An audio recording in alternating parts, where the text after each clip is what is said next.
Okay. I almost forgot. I'm gonna need y'all to remind me to do that like every week because I'm gonna forget. Um, yeah, Candy, it's really good. So just to back up, since we're recording now, the book is called The Attitudes of Success, and it is 10 different attitudes that successful women have. So successful and powerful women have an attitude for success and an attitude for leading, and your attitude determines not only how you view the world, but how other people view you. And women and men generally have very, very different attitudes towards how they approach success.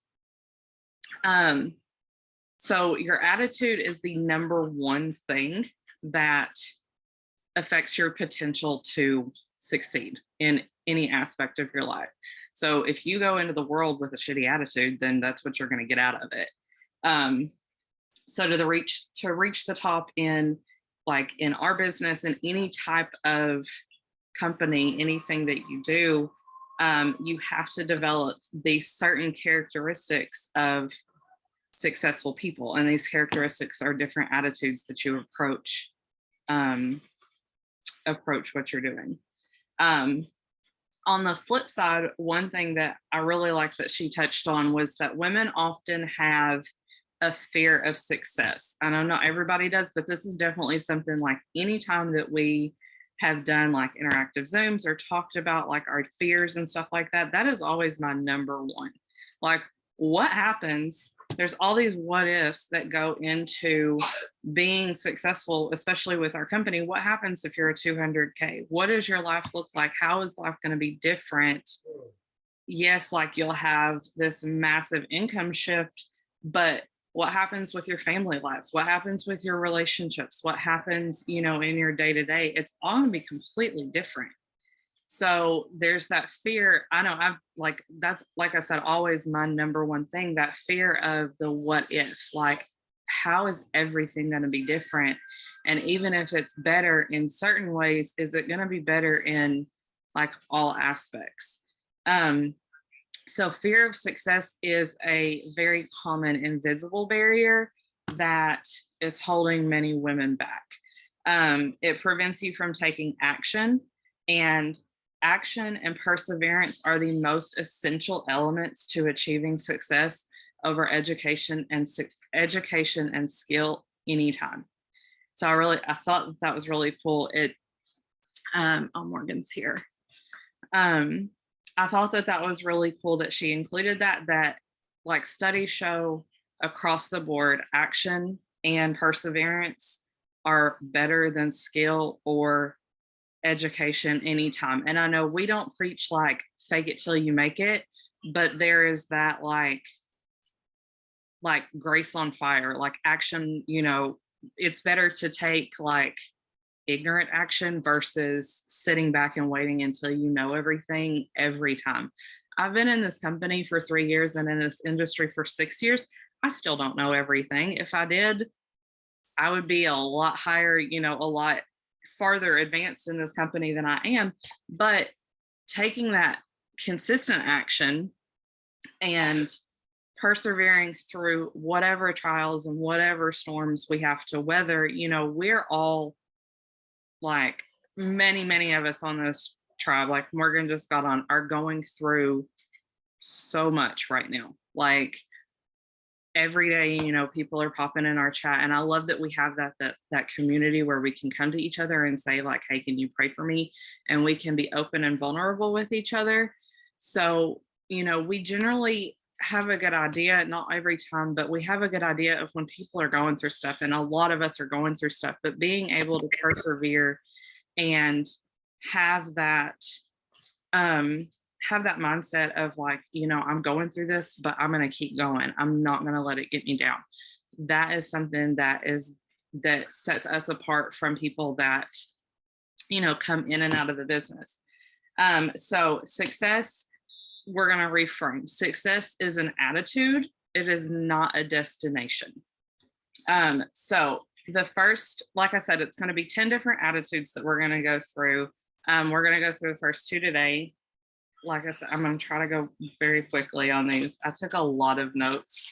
Um, but the first attitude is going to be command the room, or in our case, we do a lot of our business online. So commanding conversations, and this is stuff that we've touched on previously, but I really think I think it's going to be good to have it like all together. So commanding the room and commanding conversations. I have notes over here. That's what I'm going to be looking at. So what you say is very often overshadowed by how you say it. So updated research says that up to 40%, I set it over there, up to 40% of all communication is nonverbal. So those nonverbal things are going to be your body language and your tone of voice. So like I said, most of what we do is going to be is through social media and through messaging and stuff like that. So that tone of voice is going to be what's very important for us. But we also do, face-to-face on stories and lives, and even some face-to-face with people in front of us.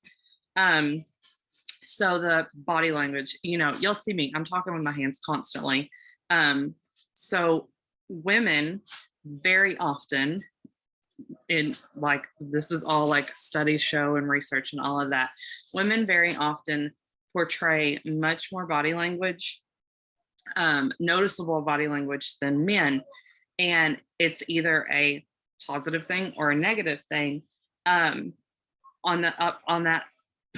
that note as well, women's intuition has been, it's something we say all the time, like women's intuition and women, hold on just a second. Lyndon. Hey, Lyndon. Take it in your room, please.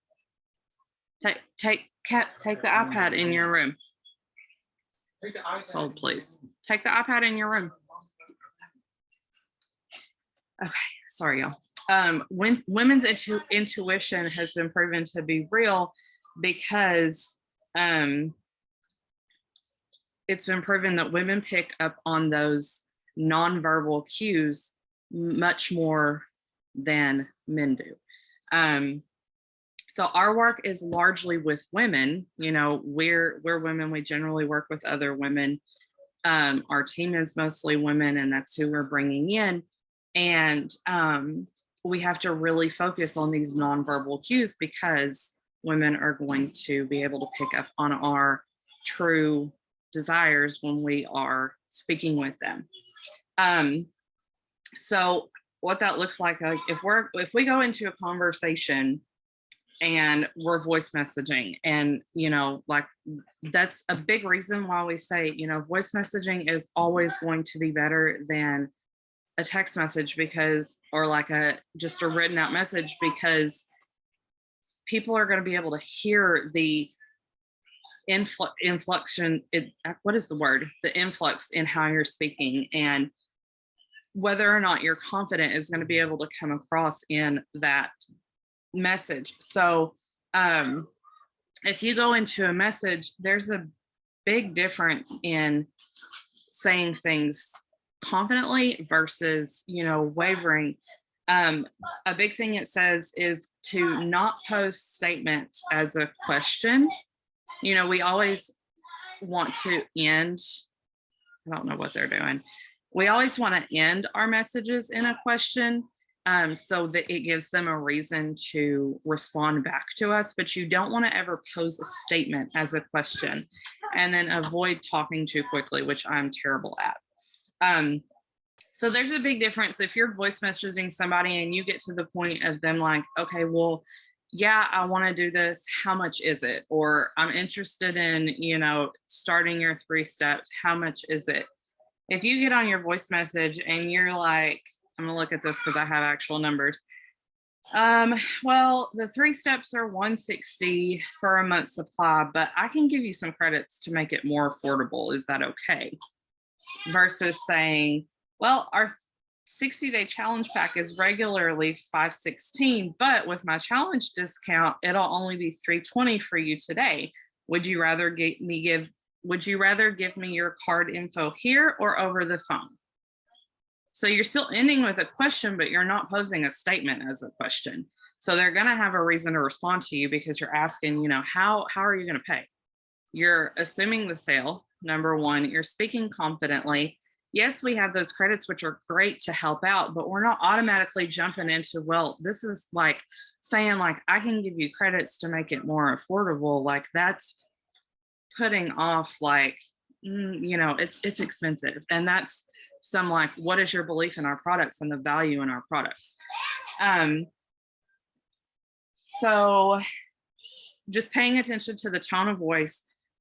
We may not always be face to face with somebody, but we can still portray confidence, and the body language that we have behind the phone when we are voice messaging, even our, body language, they might not be able to see us, but they can still hear, like, are you slumped over? Are you smiling? Are you portraying yourself as a confident person? And are you portraying the value behind what we have through your tone of voice? So when you are face to face, so if we're, we go face to face on our stories, we go live, occasionally, we are face to face with people. If anybody asks, like, they make it a point to always keep your patch where somebody can see you. So if somebody asks you out in public, what is that or whatever, when you're face to face, you always want to maintain eye contact. If you're in a group setting, like if you're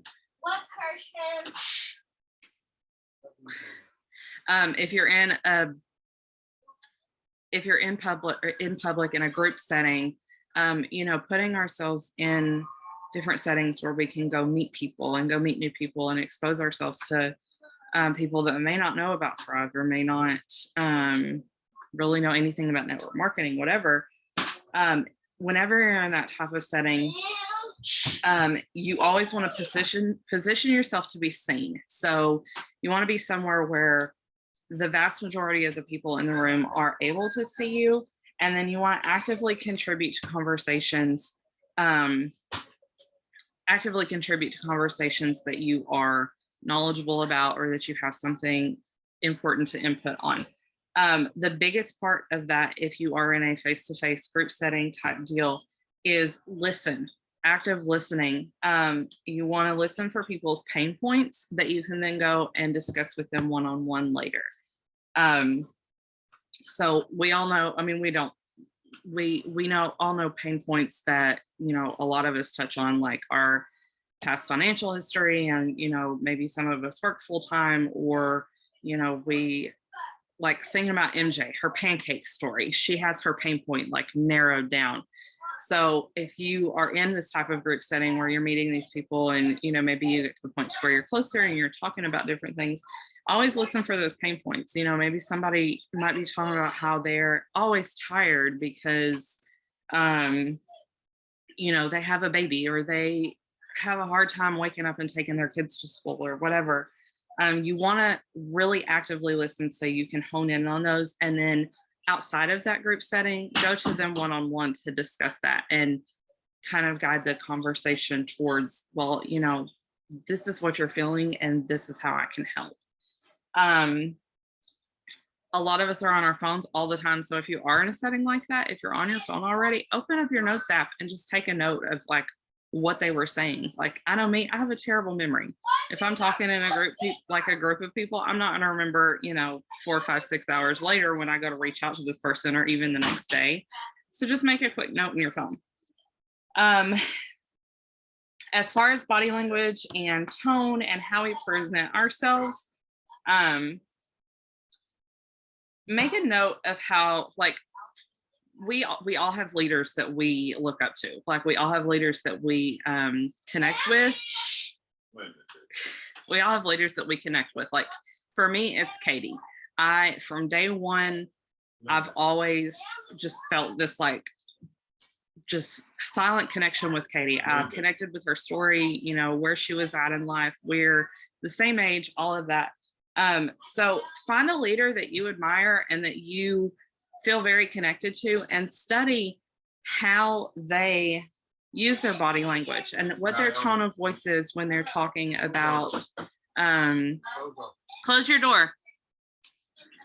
What their tone of voice is, what language they're using, their body language, when they are on live or when they're in their stories, or, you know, even when they're doing Zooms with us, are they confident? How are they moving their body? So you're going to study this person and compare it to how you currently are and figure out like what shift needs to happen. So that was attitude one very quickly. So commanding conversations and commanding the room if you're in a face-to-face situation. The second attitude, I'm not going to spend a whole lot of time on because we have training after training after training about this. The attitude number two is brand you. So I'm going to do this a little differently. If I say Mary Kay, what do you think of? Like makeup, right? It's like the godmother of network marketing is Mary Kay. So I want to talk to you a little bit about her really quick and building why a personal brand and building your specific brand is important.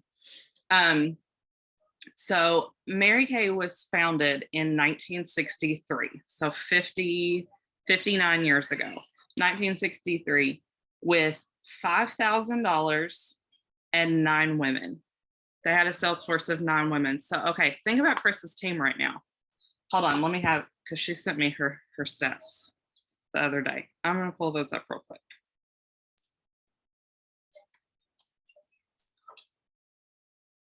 Where is she? Here we go. So in comparison, so 1963, $5,000 and 9 women. Krista, I think she's probably about 4 years in with Lavelle now because I'm almost at 3, I'm thinking, I think. She is at 993 promoters. November will be 4 years. Okay.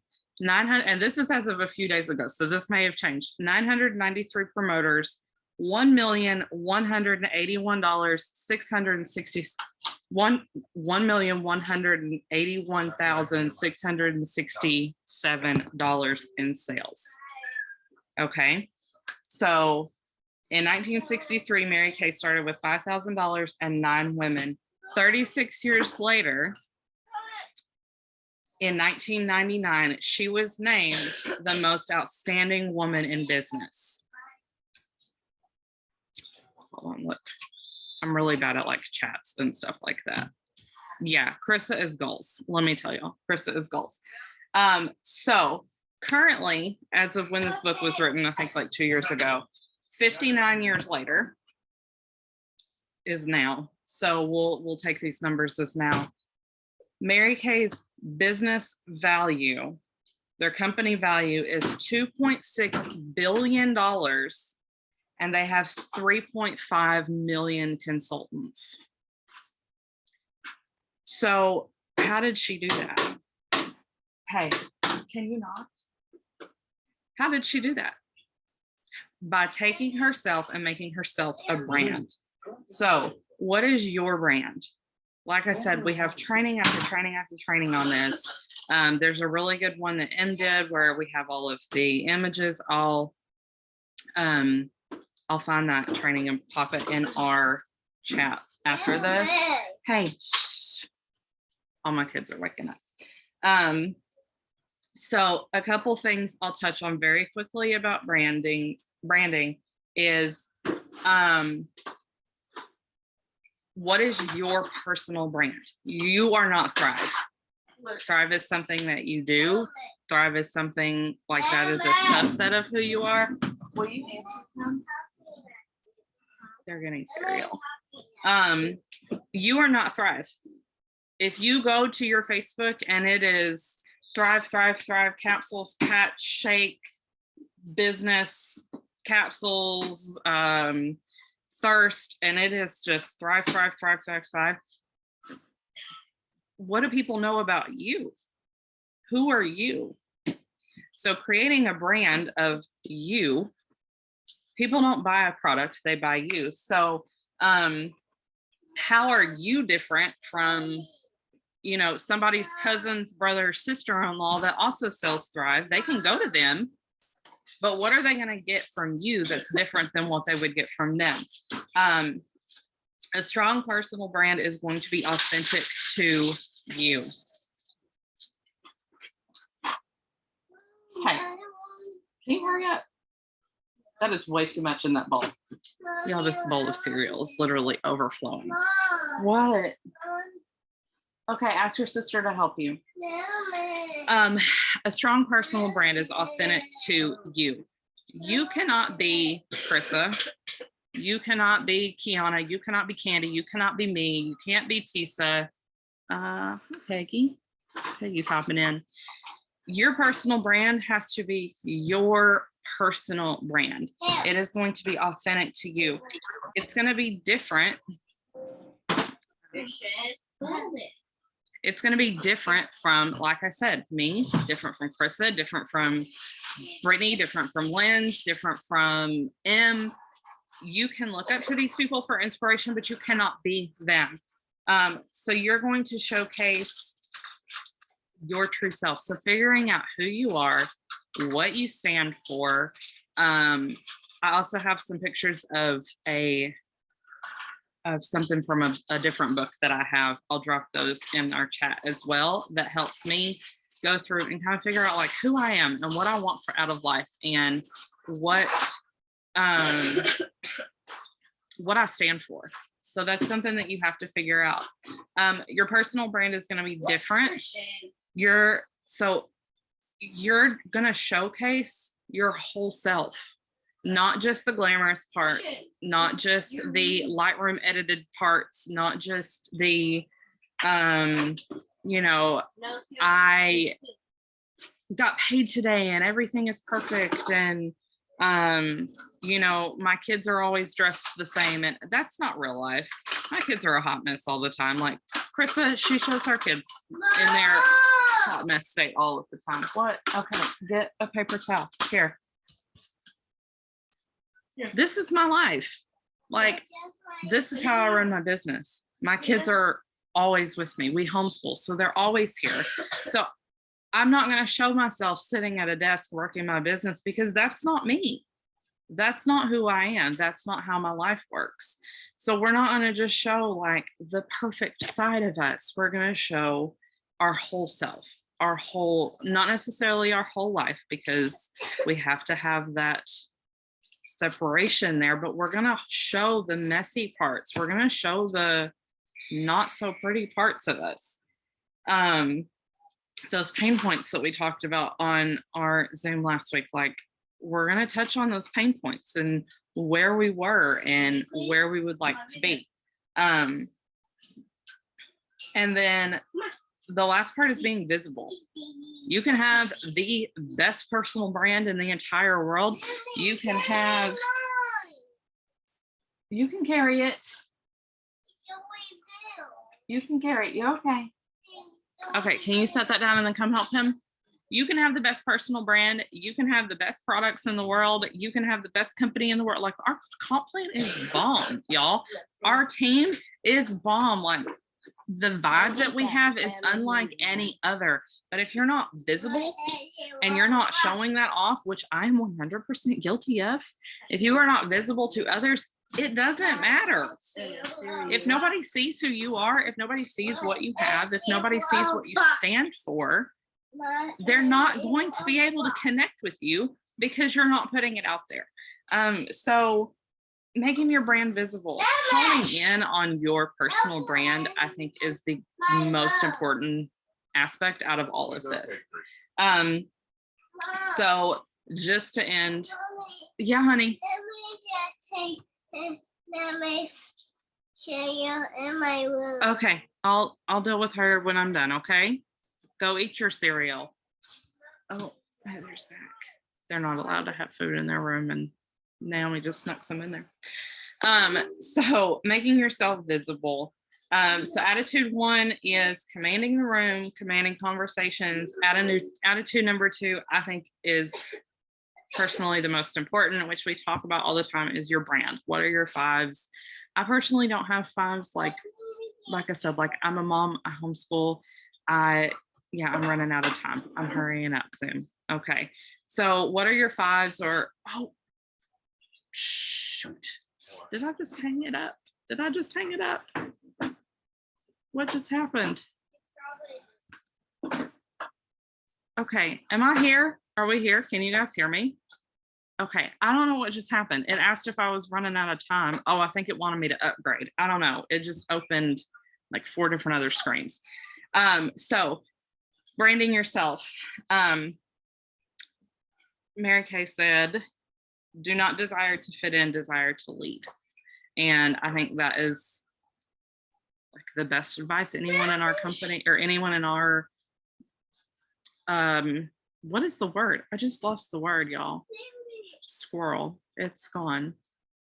Industry, anyone in our industry, that's the best advice that we can have, that we can get is, in order to go anywhere with this, in order to be successful in life, we have to become a leader. You might not be a natural leader, but learning to lead is going to be the best thing. So hi guys. I know I talked really fast. I hope some of this made sense and that it was like beneficial. Do you guys want to keep going with this? Like, did we like this? There's 8 other attitudes to go over. So Hi. If you guys want to keep going through this, we definitely will. I'll drop those couple things in the chat after this. Does anybody have any questions or anything they want to add?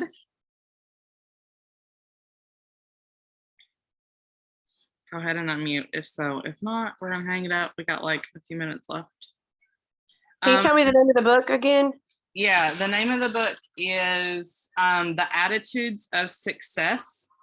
It's by Sarah J. Collins. I'll show you the cover. I think it might, let me look really quick. It might be a Kindle exclusive. It's on Kindle Unlimited. How do I go? It's The Attitudes of Success, 10 Powerful Habits of Successful and Confident Women. It looks like that. I'm not sure. I'll try to see. I'm pretty sure it's a Kindle exclusive.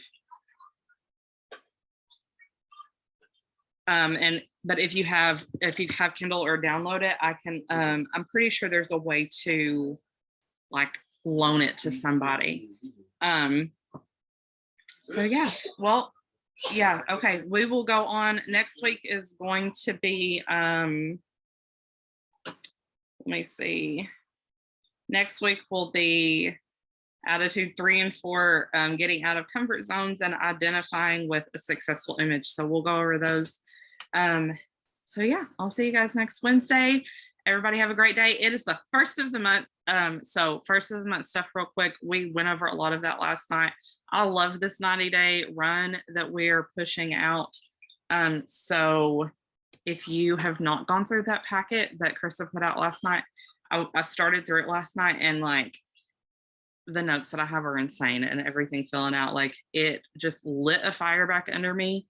If you have not started that, definitely do that. And then tomorrow's credits day, and not payday. Yesterday was payday. Tomorrow's credits day. So yeah, you guys have a happy Wednesday, and we will talk next week.